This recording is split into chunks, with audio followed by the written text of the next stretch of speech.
If you combine Warren Moon's numbers from the Canadian Football League and the NFL, you end up with an insane number, over 70,000 yards. I'm trying to wrap my head around this one because that is a lot of passing yards, Warren, that you amassed. You're in the Canadian Football Hall of Fame, and you were the first from the CFL to get into the Hall of Fame, the Pro Football Hall of Fame, the first African-American quarterback. And it just goes on and on, bro. It's been an amazing career. You and I played into our 40s. I stopped at 47. You stopped at 44, but you played a real position, let's face it. And for a boy who, grew up with 6 sisters in a not so nice neighborhood, probably, I would say, in California, are you pinching yourself sometimes going, this has been a hell of a journey here? I really do sometimes, Morten, when I look back at where I came from and the environment I came out of. I lost my dad when I was 7 years old. I had 6 sisters and just my mom, so I was the only boy in the house, and I had to take on a more fatherly type role at a very, very young age. So it forced me to grow up a lot faster, be a lot more mature. And then I had to have my goals ready for life a little bit earlier than most, because I felt like if I was going to help my mom and help my sisters, I had to be successful. And what was going to be the best way for me to be successful? And I felt like sports was my way to do it. So my mother got me involved in sports at a very, very young age to kind of just get me around more boys, because I had all these females in the house, and also to get me around coaches and people that were like mentors to me. And a lot of my coaches became those mentors throughout my life. And still to this day, I have relationships with a lot of my Pop Warner and high school coaches. But I fell in love with sports once she got me involved, and they just kind of took off. Basketball was my favorite sport, but I didn't think I was going to be tall enough. I thought I'd need to be around 6'5" or whatever to be a really good basketball player. So I played all those sports growing up, but the one I gravitated to most was football, and definitely playing quarterback. I started playing quarterback at 11 years old. So growing up with the girls, take me through that a little bit. You mentioned sacrifices, and I read that you basically had to focus on one sport, so you didn't spread yourself too thin, because you had to kind of be man of the house and do a lot of things, a lot of chores and a lot of things to help your mom out and your sisters out. Sewing and knitting. Well, sewing was one of the things you did too. You can say that's for a girl, but really that was necessitated by the fact that, hey, your clothing need to get fixed once in a while. So just being around the girls and what did that teach you? Because let's face it, I've been married almost 25 years, Warren. All right. And I've been, around my wife, and she's quite honestly more disciplined and stronger than me in many ways. So I think we learn a lot from women, right? We learn a lot about, they're just more in touch with the emotional side than maybe you and I are willing to admit. What did you learn from your sisters, and are you still close with them? Yeah, I am. And, I learned patience. I think women want to be heard. They want to be listened to. Men want to solve problems. If we find there's a problem, we want to try and figure what's the answer to get it solved. Yeah. Women, on the other hand, they have a problem. They just want to talk about it. They want you to listen to what their problems are. Oh man, yeah. Not necessarily have an answer for you, because they don't want to hear your advice on it. They just want you to listen. So I learned that a lot from being around women a lot. With my mom, she was a perfectionist at everything she did, and that's kind of the way we were able to survive. We had a very small house with all these kids in it. Yeah. Every place had a place for it, So yeah, she was very immaculate with the way she kept things. Every place had a place for where it was supposed to be, and if it was out of place, she would piss her fit. She wasn't a very mean lady at all, but when it came to things being unorganized and out of place, that's one thing that just pushed her buttons the wrong way. And I became that way growing up because of being around her. So I'm that same way. I'm that OCD type guy that everything has to have a place for it, and I'm always picking up behind people because they don't practice the same way I do when they're socializing or whatever. I'm picking up glasses and throwing away papers and making sure everything's always neat because of my mom. But she probably this was out of necessity. But imagine 7 kids, and the anarchy that would ensue if you guys were just allowed to run wild. Yeah, in a 2-bedroom house, when we first started, then we eventually moved to a 3-bedroom, but still you got seven kids in a 3-bedroom house. That's still a lot. So I really learned a lot from that about organization and things like that. And I didn't stay home a lot though, because there was so many women there all the time. Once I got into sports, I was either at the park, practicing on a team, or I was out in the street, playing street ball with my friends, playing football or whatever it might be, or just out there actually just throwing the football, just trying to get better as a quarterback. So my mother had to yell and scream to get me to come in the house most times at night because I would stay out there. She let me all night long. You decided to go to a high school in a little better neighborhood, really give yourself a better chance academically. And that was really, the starting point, if you will, a proactive decision on your part. Who helped you with that? Or was that from you? Did that come from you? A lot of it came from me, believe it or not. I look at the streets and the environment that I was involved in, and there was a lot of gangs during the time that I was coming up in high school. You had the Crips and you had the Bloods, and all those gangs were right around the neighborhoods where I was. It wasn't right in my neighborhood, but very close, especially in the 2 high schools that I was supposed to go to, High School and also at Los Angeles High School. So I decided if I'm gonna survive, because I had some run-ins with some of these guys in different places. I said, if I'm gonna survive, I need to go to a high school where I can get a better education, as a better athletic program, and give me a better opportunity to be seen and maybe heard by different colleges if I ever get to that point. So I had a friend of mine that was going to Hamilton High School that lived down the street, and he told me a lot about it. And I decided that's where I wanted to go, just to get out of the environment that I was living in. Not so much that I wasn't going to live there anymore, but I was going to be going to school in a different area, have access to different types of friends and different types of nationalities and things like that. So it was a really good move for me.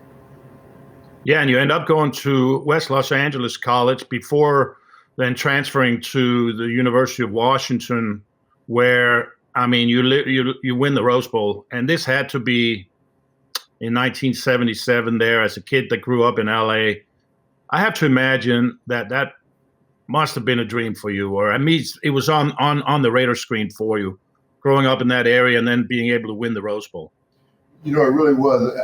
As a kid, I grew up watching the Rose Bowl every year on New Year's Day, and actually went to the Rose Bowl parade a couple of different times. I had some cousins that lived out in Pasadena, so we could go out there, and then we'd go find a place on the street and sit out in the middle of the night before the parade started, like early in the morning.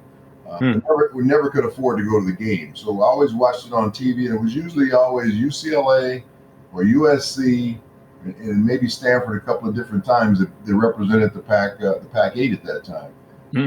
So as a goal of mine when I left to go to the University of Washington, I said I want to be able to come back and bring a team from Washington to play in the Rose Bowl, something that hadn't happened in Washington, I think, in over 20 years. And that was one of my goals when I went up there, was to be able to play in that game, a game that I always dreamed of maybe having a chance to play in one day, watching it all the time. And it actually came true in my senior year at the University of Washington. We played University of Michigan. We were 17-point underdogs, and we ended up upsetting them that day, and kind of put our program on the map, because Don James, the head coach at that time, that was his first. I was part of his first class, and by that third year, we were in the Rose Bowl and had won it, and he took off from there. He became one of the great college coaches of all time, because of the class that we had that came in when he first got there. What is your favorite memory besides the Rose Bowl from college? Because for me, I went to Michigan State, spent 4 years there. They were formative years for me. They were probably the most important years, I would say, in my life, because you're young, you're right in that age, 19 to 22, 18 to 21, 22, and everything's available to you, if you will, all the choices and decisions. And I made some bad ones, but I would say I made mostly good ones because of sport, because of football, and because of the structure of football.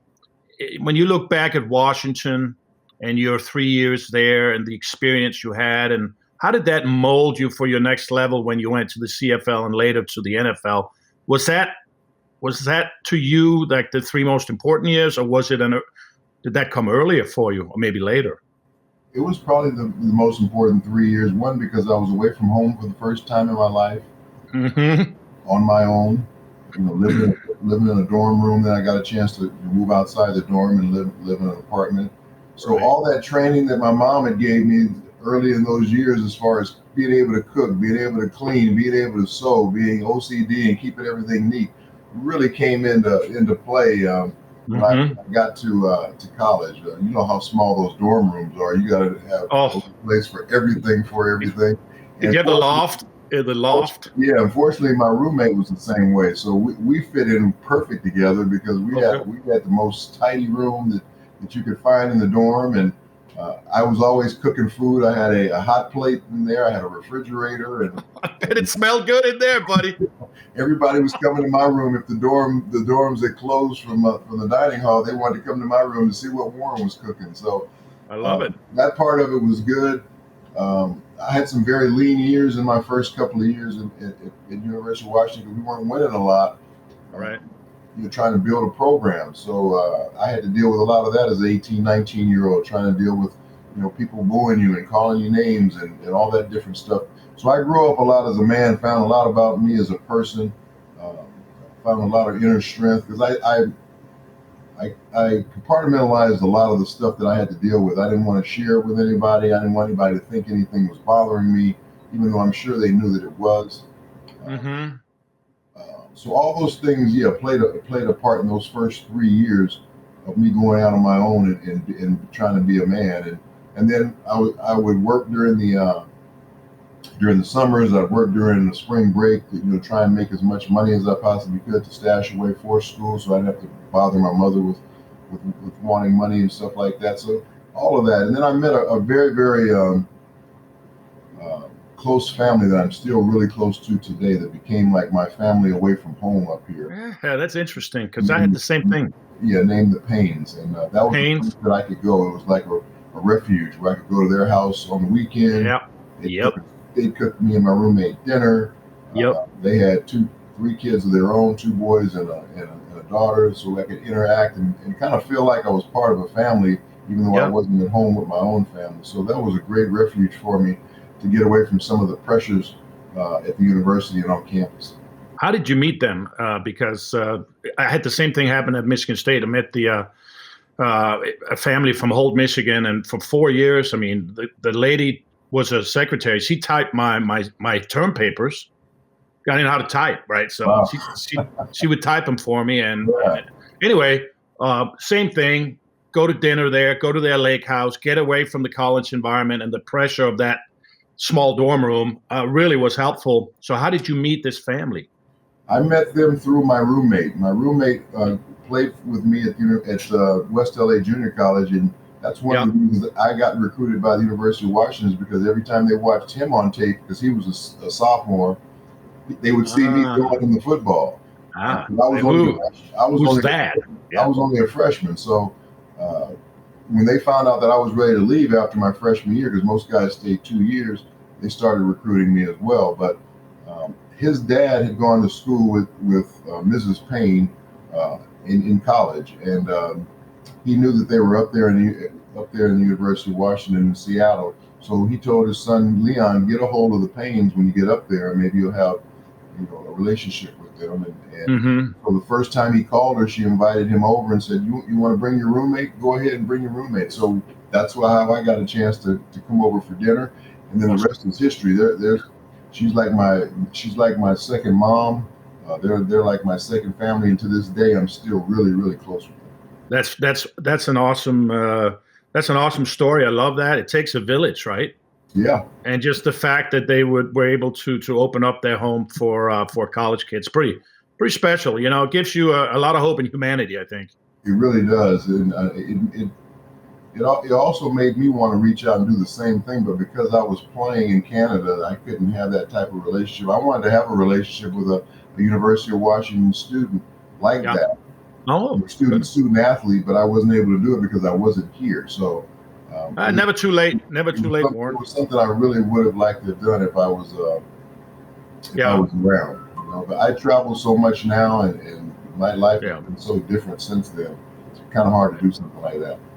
So indulge me for a second. You mentioned the 3 years, very formative at the University of Washington. I want to talk a little bit about, because when I think of you, Warren, I think of your leadership skill. I really do. I think you exude confidence, and we haven't been around each other a ton, but I've been around you enough to see how you carry yourself. I mean, I had the honor of sitting next to you on stage at the Hall a month ago and really enjoyed that time, that fellowship we had up there. Yeah, we had a good time up there, didn't we? Just taking bets on who would cry first, and but just really just watching you and watch how you interact with people. And so I want to get your take on and I know without being narcissistic about it, just your leadership skills and your leadership and where you might have picked up some of the things that you believe in and how you lead. Because at Washington, you mentioned it, that you guys were not very good. And then you won the Rose Bowl. So everybody looks to the quarterback for leadership. Let's face it. That's just the nature of the beast. So talk me through a little bit about some of your key points as to how you are the front dog on some of these issues. Yeah, I think I learned a lot of my leadership skills first of all, from my mother, the way she led our family, the way she was able to, not give in to the fact that she was dealt with a tough situation, losing her husband. Here she is with 7 kids, and what am I going to do to take care of them? And she could have just said, okay, throw up her hands and said, I'm just going to live off the government and take my government check every month, and food stamps and all that other stuff. She went back to school and became a nurse, and re-educated herself, became a private duty nurse, and she would work 2 shifts. She would always have hot food on the table for us somehow, some way. She'd always have our clothes clean. I had some older sisters that kind of helped things out as well, but for the most part, I watched how she kept our family together. Again, that having a place for everything, making every penny count wherever it needed to go, making the sacrifices to get me sports equipment and the different things that I needed to play sports. She put me in the Boy Scouts and Cub Scouts, and she put me in vacation Bible school during the summer. She did all these things to keep me out of these negative environments. So again, a lot of my leadership comes from watching the way she handled things, and then different coaches that I played for, watching how they coached me. I had a lot of my coaches in Pop Warner football were LA City policemen. Oh wow! So they kind of coached us how they were taught in the academy, and we were coached pretty hard. And so some of my leadership skills came from them, and then a lot of them came from watching Don James, the way he coached our football team and how he led us through adversity when he first got there. We were 6-5 my first year. It wasn't like we were terrible, and we were 1 game out of going to the Rose Bowl my first year. But just watching how he led in a very quiet, calm way, and he kind of coached his coaches and let his coaches coach the players. So you never heard a whole lot from him as far as yelling and screaming or anything like that. He let his coaches coach, but when something didn't go right, he got on those coaches and coached the heck out of them. And that's where the fire came out of him when those assistant coaches weren't making things happen right. So I learned a lot of different ways of leadership by him. So through a lot of the different coaches that I had in my life, had a lot of the way that I created my leadership skills. But I always felt like as a quarterback, you got all this turmoil going around you as a football team. You got all this physical play, all these guys trying to knock their heads off, and guys trying to get geeked up for the game and get themselves ready. But who's going to be that calming influence when everything is going wrong, or even when everything is going right? Who's going to be that calming influence you can look to? And I always wanted to be that guy. I wanted to be the guy that the team could look to say, okay, no matter what's going on, no matter what chaos, no matter how much we're down, no matter how much we're up, look at Warren. He's still the same. He's still the same composed guy. And that was something I always took a lot of pride in. I wanted to be that way. And that's how I've tried to be, not only in my football life, but in my family life and everything. People can look to me to see that everything's going to be all right because Warren's okay. That's how, and trust me, from the outside, Warren, that's how it looked. The steady hand, the cornerstone. And that clearly comes from your mother. That's you have eloquently described that. So that's beautiful. Warren, let me just share with us. Morten, it's not always that way. I might look calm sometimes on the outside, but inside, there's rage going on, or there's turmoil, or there might be a little bit of panic. But I want anybody to ever know that, and I'll deal with that part of it the way I need to deal with it. But I want everybody around me to be calm and cool. Yeah, I hear you there. I can relate to that. Although I think I wear my feelings on my sleeve probably more than most. There's nothing wrong with that either. Everybody's got a different way they want. Yeah. But my heart is pure and authentic. Trust me on that one. So, let me share with our listeners, Warren. And I know I don't want to embarrass you, obviously, but these numbers from the Canadian Football League are astounding. 5-time Grey Cup champion, the 83 CFL most outstanding player. 2-time Grey Cup offensive MVP. Again, first professional quarterback in North America to throw for over 5,000 yards. You did that in 1982 when I was drafted by the Saints that year. Canadian Football Hall of Fame, Edmonton Eskimos Wall of Honor. Of course, Pro Football Hall of Fame in Canton, Ohio. And with all that said, you were dominant in Canada. Do you ever wish you could have gone back in time, Warren, and not signed with the Edmonton 6 weeks before the 78 NFL draft? I mean, Morten, I had to go with what was put before me, the opportunity that was put before me, and the NFL was not making it, solid that they were even going to draft me as a quarterback. A lot of teams were saying they were going to change my position, and that's something I just was not going to put up with because I had been good at every level. Starting at Pop Warner, I was one of the best in the city at that position. High school, the same way. Junior college, state player of the year. Then I go to University of Washington. I end up being Pac-8 player of the year and also Rose Bowl's most valuable player. So I just felt like at every level I'd excelled as a quarterback. So why couldn't I get the opportunity to play at the pro level? If I wasn't good enough, go ahead and cut me and I'll move on and do something else. But at least give me a chance to do it. So the Canadian League was giving me that chance where the NFL wasn't real positive on it. So I took the more sure opportunity and went to the CFL to continue to keep improving myself and also get a chance to play the position that I love to play. And do I wish things would have been different? But they weren't. So you take the opportunity that's put before you. I made the most of it, and then when I came back to the NFL, 6 years later. I was the highest paid player in the league at that time and got to go where I wanted to go. I could pick the team that I wanted to play for. And so it was a good situation for me, but there was a sacrifice there going to another country for 6 years. I mean, you knew going to the CFL you were going to throw the rock. I mean, it's 3 downs up there, so you really have 2 downs to throw the ball. But how different was that, and how challenging was it coming from the U.S., going to Canada, and then coming back to the NFL and wearing these? I mean, you had to wear a different hat a little bit in the CFL because the game's different. The field's longer, it's wider, and 3 downs versus 2 downs. Talk to me about that a little bit. Yeah, it's a different strategy game up there because of the 3 downs. That first down is so much more important than it is down here in the United States. So you got to be successful on that first down and get you at least 4 or 5 yards. So you leave yourself with a 3rd and medium or something like that. I mean, 2nd and medium or something like that. So the game is strategized differently. You want to use that wide field to your advantage. So being able to throw on the move is important because you can't be throwing those outs to those wide sides of the field from the pocket. So being able to throw on the run is important, but you also have to be able to throw the ball from the pocket. So what it does is it makes you a more you have more variety to your game, and I think that was something that really helped me when I came back to the NFL because I was able to perfect the drop back game as well as the rollout and play action game. It didn't matter what offense you put me in. in the NFL, I was going to be successful with it because I had all this training from doing all of that. So there was a lot of advantages for the reasons why I went up there, and that's why I'll never regret the decision I went up there to make. And I got a chance to play on 5 championship teams in a row. That hasn't been done in sports, in any sport. No, that's so that was a great run that I'll always be proud of being a part of.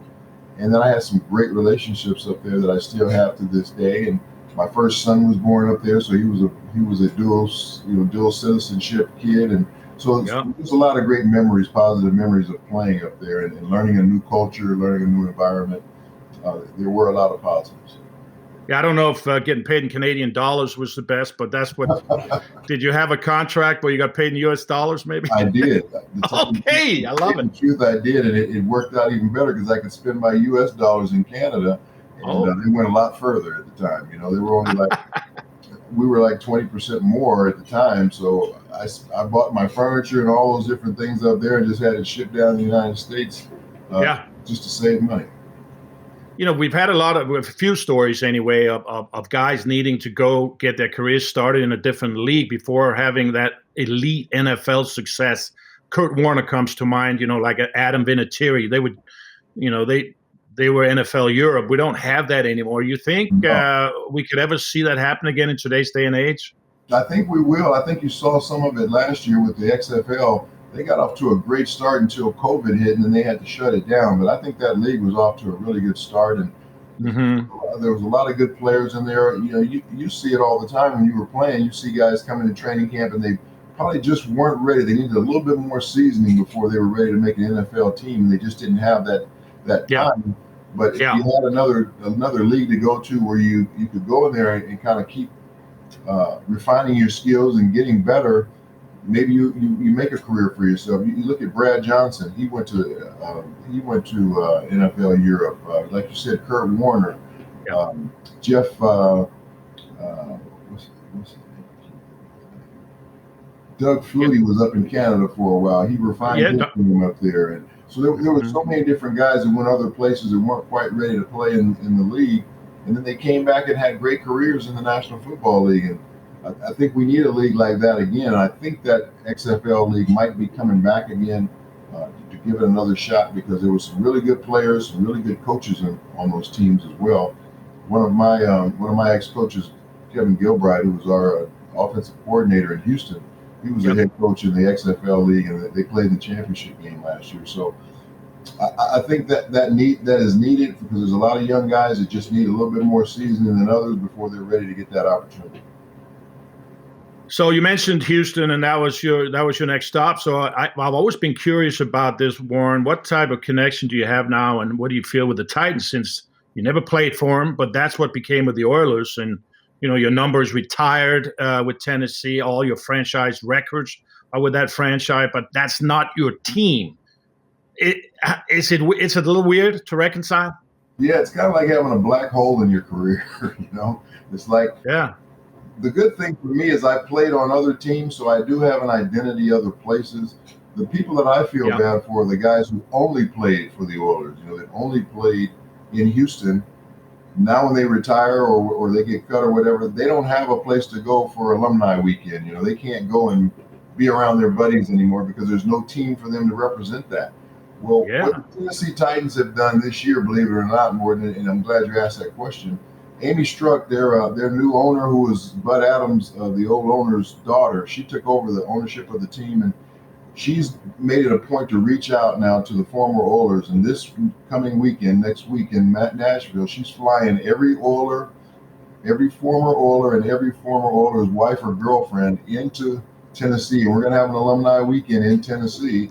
That's nice. And they're going to add Bum Phillips to the Wall of Honor there in Tennessee. Great. That was my guy. His whole family's coming back. So it should be a great weekend that we all get together and finally get a chance to reminisce and have an alumni weekend. So I'm really looking forward. Oh, my God.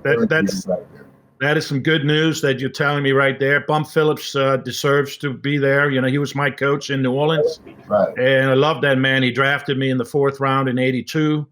And, wow, that's that's legacy building stuff. That resonates and makes sense. Yeah, that's huge. All right, let me talk to you just about some of these. You played, so you also played in Seattle. You played in Kansas City and Minnesota. Minnesota Vikings. So let me just ask you a couple of current evergreen questions about the Titans. Can they win Super Bowl today in today's NFL with Derrick Henry being that driving force? How do you see them faring? Well, I went to the game yesterday, Seattle against Tennessee, and Tennessee came back from 14 points down in the fourth quarter and beat Seattle in overtime, 33-30. Derrick Henry had 3 touchdowns in the second half. He ran for 188 yards. Beast. The guy is just – I remember meeting him about 5 years ago, and I looked up at him and said, this is unfair that you're a freaking running back. Because the guy was like 6'4", 250 pounds, and there wasn't an ounce of fat on him.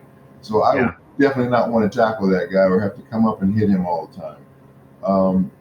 He is a beast. Their defense would have to get much better if they're going to win a Super Bowl because they definitely have the offensive talent. They've got Julio Jones, a guy who you probably played with at one time. No, I missed that, but Atlanta for sure. They've got really good receivers. The quarterback is playing really well right now, so that part of it, the offensive side, I don't have a problem with. It's the defense that they're going to have to play better in order for this team to get that far. But I think in their division, they can win this division because Houston's not going to be very good. Jacksonville is going to be struggling most of the year, and then Indianapolis, with the quarterback injury problem with Carson coming back and forth, you don't know what that team is going to be about. So I think Tennessee can win their division. Now it's just a matter of how they do once they get to the playoffs. All right, looking at the Vikings, and you said you spent some time there, not a lot, but you were there at the end of your career. If you could have had Dalvin Cook or Justin Jefferson on your Vikings team in the mid-'90s, which of those 2 studs would you have chosen and why? We were pretty strong in the receiver side. I think we had good running backs too. We had Terry Allen. Are you going to pass? You're going to pass on those guys? Years. We also had. Say that again. Are you going to pass on those guys? Is that what you're telling me? No, I'm trying to figure out which one I would take because we had good running back. Robert Smith was there, and we also, we had Cris Carter was one of my receivers. Mm-hmm. I would probably go with Jefferson because quarterback can't have enough good receivers. So maybe Jefferson. That just adds more of a threat to your passing game, which means you got to play more of a pass type of defense, and then that's going to open up your running game a little bit more. So probably went with the receiver.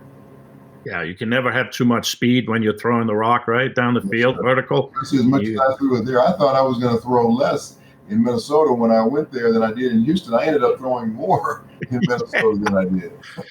Well, they knew what they had, Warren. So that's that's the way it goes. What do you think about what do you make of Russell Wilson's kind of a little bit of rift with the Seahawks in the offseason? Do you think Wilson will play his entire career with Seattle? If I had to bet on it, I'd probably say no, only because most guys don't play their whole career with one organization. We've seen guys like John Elway do it, or Dan Marino. Even the great Tom Brady had to go and play on another team. So Rodgers is trying to get out of Green Bay, even though he's been there the whole time. So most guys don't play. If they play 12, 13 years one place, it's probably going to be a time to move on because of salary cap or whatever it might be. So I don't think it's going to happen with Russell. And if it does, it wouldn't surprise me. But if it does happen that he moves on, that wouldn't surprise me either, just because, like I said, most guys, once they play a certain amount of time with one organization, it's time to move on. I played 10 years with the Oilers, and they felt like it was time for me to move on because of my age. I had played 16 years at that time, because of my 6 years in Canada, 10 years with them.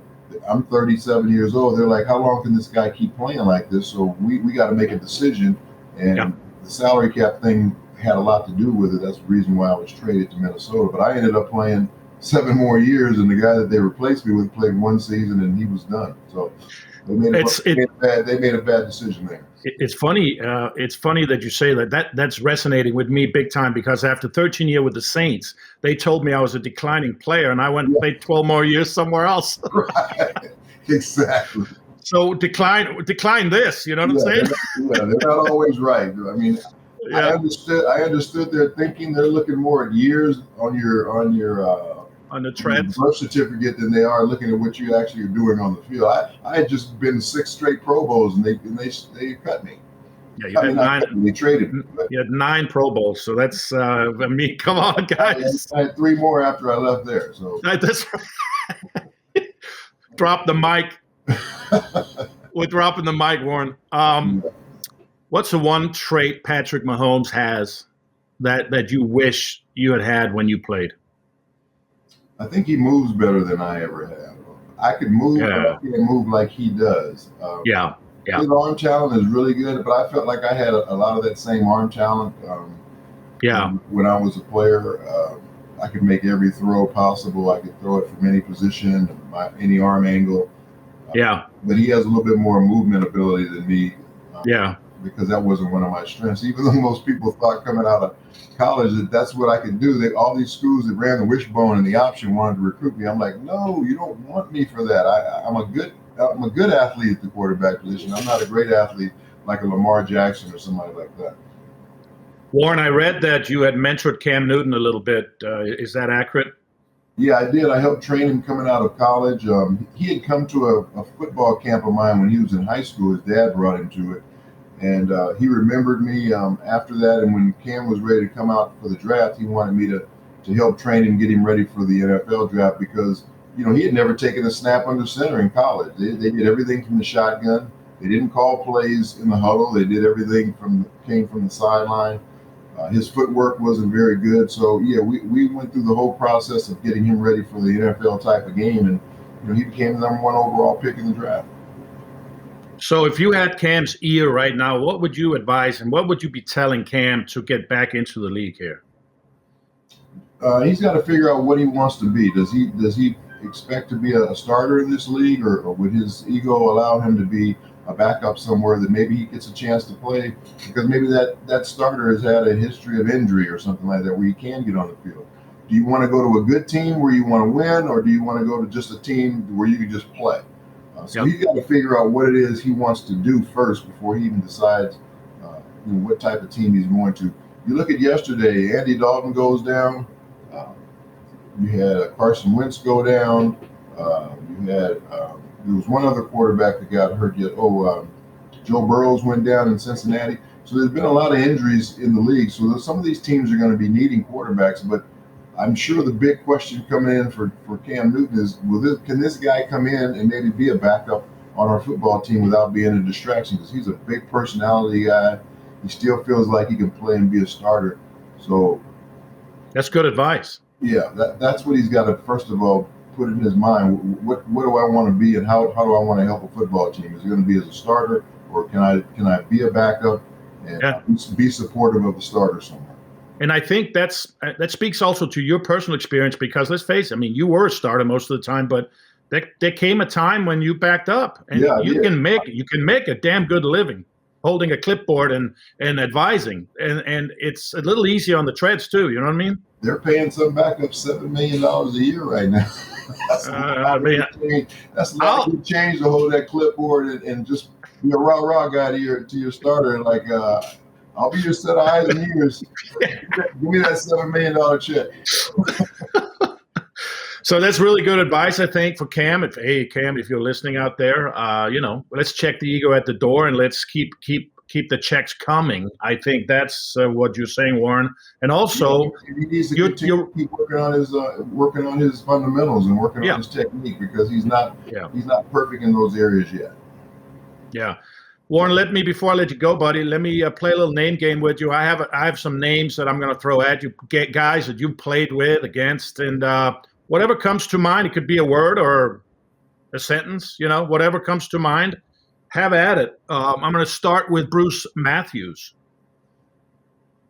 Most versatile offensive lineman I've ever played with. I can play all 3 positions, guard, tackle, center, and be all pro at all of them. Mike Munchak. One of the most tenacious offensive linemen I've ever played with. Just a mild-mannered guy, he's almost like Clark Kent. You never know that he had that side of him, but when it's time to put that hand on the line and come off the football, he's flat backing people. Drew Hill. My third down guy. If I needed a big catch on third down, I knew where Drew was going to be. I knew every adjustment he was going to make. He was the guy that I was going to go to for a big first down. Robert Brazile. Dr. Doom is what we called him, and what a great personality guy, but he was LT before LT. If anything, LT became Robert Brazile. That's the type of player he was when he came into this league. People didn't know that. Huh. That's interesting. Never thought of that. I didn't know that. That's good inside stuff right there, Warren. Mike Golic. Mike Golic did great getting in the radio. That was his strength. June Jones. June probably changed the course of my career when he came in as my quarterback coach. Really instilled some confidence in me and helped me a lot on throwing the deep ball. Denny Green. Probably the best motivating coach that I ever played for. I loved his talks on Mondays after games and his talks on Fridays before games. And he really took care of the players. Made sure we were fresh when we went out to play on Sunday. That was his whole goal throughout the week, to make sure we were fresh. Didn't want to over practice us, wanted us to eat well. He's one of the first coaches that brought in a full-time cafeteria for players to make sure they got at least 2 good meals in them every day. Brian Billick. Brian Billick. Very excellent offensive mind, and a really good football coach. Cris Carter. Probably the most confident and aggressive receiver I ever played with. I loved his work ethic. I loved his tenacity for the football. Sometimes it gets on your nerves, but I'd rather have a guy that wants the ball than doesn't want it. How do you decide as a quarterback? This is just a little follow-up question because it begs the answer. Because you got, let's say, if Randy Moss was there, but he wasn't when you played. But if, let's say, Cris Carter, you got Randy Moss, you got all these personality. Imagine, let's just throw Michael Irvin in there. Let's throw T.O. You got them all on one team. How do you decide as a quarterback who to give the ball to? If I had all those guys on one team, Morten, I'd get on the first airplane out of town.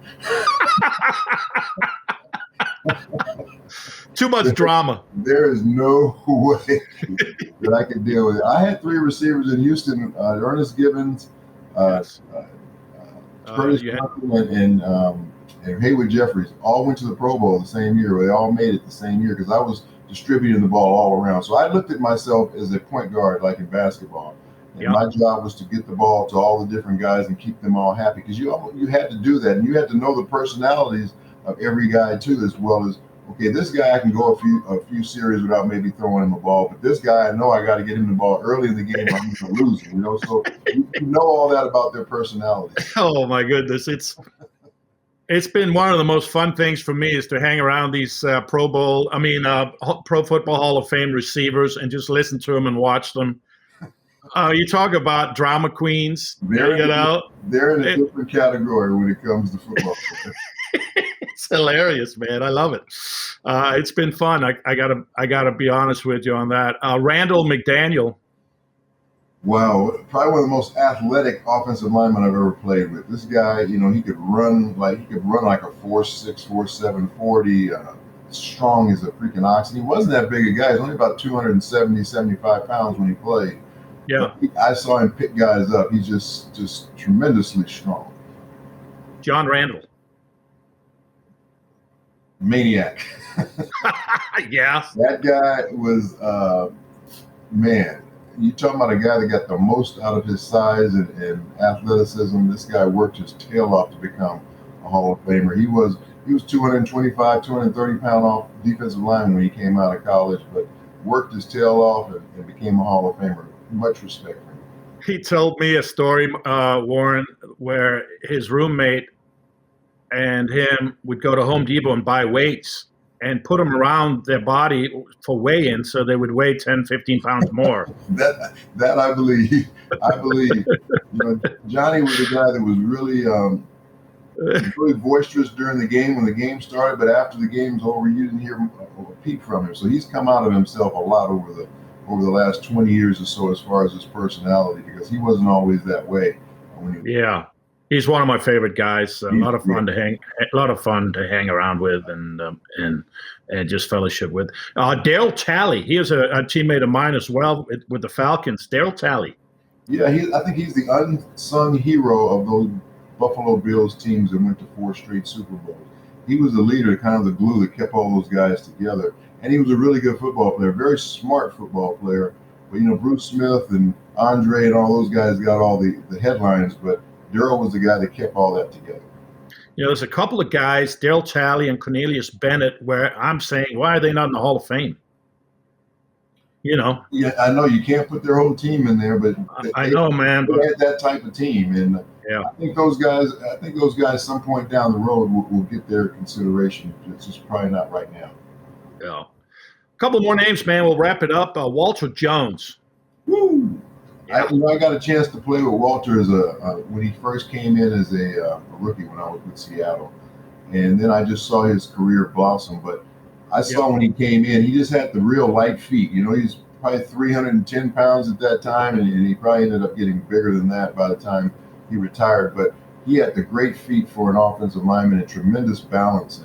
And one of the best offensive tackles I think to ever play the game.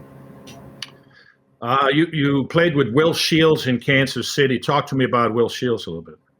Another one of those really good athletic guards, like we talked about with Randall McDaniel. This guy could run, so they're going to put him in a position where he does what he does best, which is pull and get outside on sweeps and get him out on screen passes, because you can use his athleticism where he can find people and make those big kind of blocks in the open space. And that's what Will was best at, even though he was good in the trenches as well. But his best asset was his athleticism.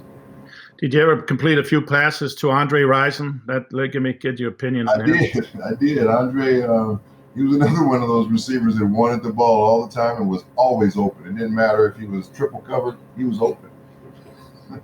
And he sometimes just didn't run the right route. He'll just improvise. That happened a few times too. How about my little buddy Dante Hall? Oh my God, he was a guy that I actually talked him out of quitting. He was so upset and dejected, and when he first got drafted to the Chiefs when I was there, because he was a running back, and he was running back in college at A&M, but he wasn't getting much of an opportunity when he first got there. So he was pretty upset. But I talked to him about not giving up and not quitting, and gave him some stories of my own. And they eventually found a place for him. They used him in special teams, of course, with the punt returns, kickoff return, and then they used him as like a gadget guy on the offensive side of the ball. So they found a role for him when Dick Vermeil got there. Yeah. And, the rest is history as far as his career. He became one of the great special teams guys to play the game. Warren, I got nothing else for you, but I will say this to you as I have you in front of me. You left nothing in the tank, brother. Nothing in the tank. And I think you knew when it was time to hang him up. And I gotta believe there's no regrets when you look back at your storied career, not only in the NFL but in the CFL, and the passing records and the legacy you're leaving behind is it's timeless, and it'll be there for a long time, brother. Well, thank you. I think my only regret is anybody who ever played the game of football's regret is that they didn't get one of those rings on their finger. Other than that, yeah, I accomplished so much more than I ever thought I would ever accomplish in the game of football. But if there was one thing that I would love to have, and I do have one as a broadcaster with the Seahawks, but I wanted to have a player, a Super Bowl ring. Other than that, my career, I'm very, very proud of it. And I'm sure you're proud of yours. I am, and I'm proud to be a Hall of Fame brother. I look forward to every chance we have to spend some time together. It's been awesome, and learn a lot from you, Warren. Much respect and much love. Your way, brother. Much love to you as well, Morten. And the thing that we'll always have in common, we'll be on this team forever, man. Can't cut us. You can't wave us. We can't die off this. Can't die for. Let's go, baby. Hey, I love you, man. I'll see you soon. Be safe. Okay, thanks a lot, Morten. Take care.